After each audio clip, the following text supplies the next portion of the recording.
পুরো একটা জেনারেশন আতঙ্কে আছে। ছেলেরা ভাবতেছে বিয়ে করলে যদি পলাশ সাহার মতো হয়, আর মেয়েরা ভাবতেছে যদি বিয়ে করি তাহলে শাশুড়ি যদি পলাশ সাহার মায়ের মতো হয়।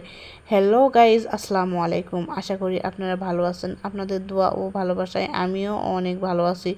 আজকে আমি বাসায় ফার্স্ট টাইম রোস্ট রান্না করতেছি। এর আগে কখনো বাসায় রান্না করি নাই, বাইরে থেকে কিনে খাওয়া হয়, তবে বাসায় কখনো রান্না করা হয় নাই। তো ভাবলাম যে এবার বাসায় একটু ট্রাই করে দেখি কেমন হয়। যার জন্য এখানে একটি দেশি মোরগ নিয়েছি। মোরগটি আমার মা বাড়ি থেকে পাঠাইছে। আমার মা শুনছে যে আমার মেয়ে নাকি রোস্ট খাইতে একটু পছন্দ করে, তার কারণে একটা মোরগ জবাই করে পাঠাই দিয়েছে। একটা না, দুইটা দিয়েছে। তো আরেকটা আছে, ওইটা আরেকদিন রান্না করব। আসলে নানীরা নাতিনদেরকে একটু বেশি ভালোবাসে। আগে ভালোবাসতো মেয়ে আর জামাইকে, তারপরে তাদের একটা বাচ্চা হওয়ার পর দেখবেন যে মেয়ে জামাইয়ের থেকে তাদের বাচ্চাকেই বেশি ভালোবাসবে।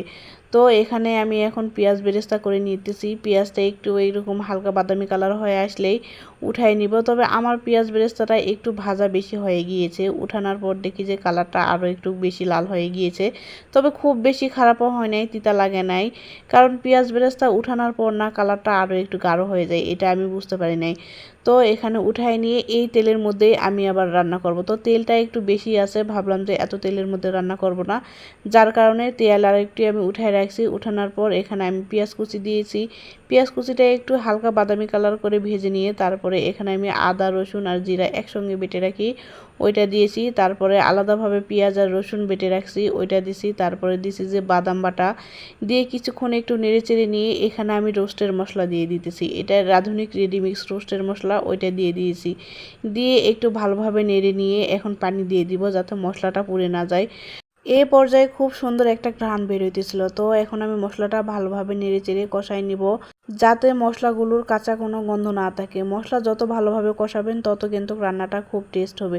তো তারপরে এখানে আমি টক দই ফেটিয়ে রাখছিলাম, সেটা দিয়ে দিছি। দিয়ে ভালোভাবে নেড়ে চেড়ে ঢাকনা ঢেকে দিয়ে কিছুক্ষণ কষাইছিলাম। তারপরে দিয়ে দিলাম স্বাদ মতো লবণ। লবণ দিয়ে আবার ঢাকনা ঢেকে দিয়েছিলাম। দেওয়ার পর ঢাকনা উঠায় আবার নেড়ে চেড়ে দিতেছি। যখনই দেখবেন যে মশলার উপর থেকে এরকম তেল উঠে আসতেছে, তখনই ভাববেন যে মশলাটা পারফেক্টভাবে কষানো হয়েছে। তারপরে আমি ভেজে রাখা মাংসগুলো দিয়ে দিলাম। দিয়ে এখানে ভালোভাবে মিক্স করে নিতেছি। নেওয়ার পর এখানে আমি দিয়ে দিব লিকুইড দুধ। এখানে আমি লিকুইড দুধ দিয়েছি এই 1 কাপের মতো। তারপরে ভালোভাবে নেড়ে চেড়ে, তো এইটুকু দুধ দিয়ে তো সেদ্ধ হবে না, তারপরে আরও পানি অ্যাড করব। আগের মধ্যে আরেকটু দুধ ছিল, তার মধ্যে পানি দিয়ে দিয়েছি। এইটুকু হবে না, আরও পানি দিতে হবে যাতে মাংসটা ভালোভাবে সেদ্ধ হয়। যতটুকু পরিমাণ সেদ্ধ হইতে লাগবে সেই পরিমাণ মতো পানি দিয়ে দিব।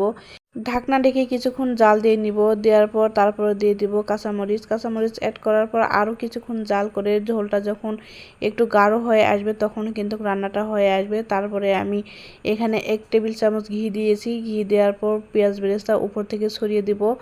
দিয়ে আরেকটু নেড়েচেড়ে একটু ঢাকনা ঢেকে রেখে দিব, দিলেই রান্নাটা হয়ে যাবে। তো আমার রান্নাটা হয়ে গিয়েছে, এখন আমি অন্য একটা বাটিতে উঠাই নিতেছি। রান্নাটার কালারটা যা আসছে না, অনেক সুন্দর হয়েছে। জীবনের প্রথম রান্না করলাম বাসায়, তারপরে স্বাদটা কিন্তু অসাধারণ হয়েছে।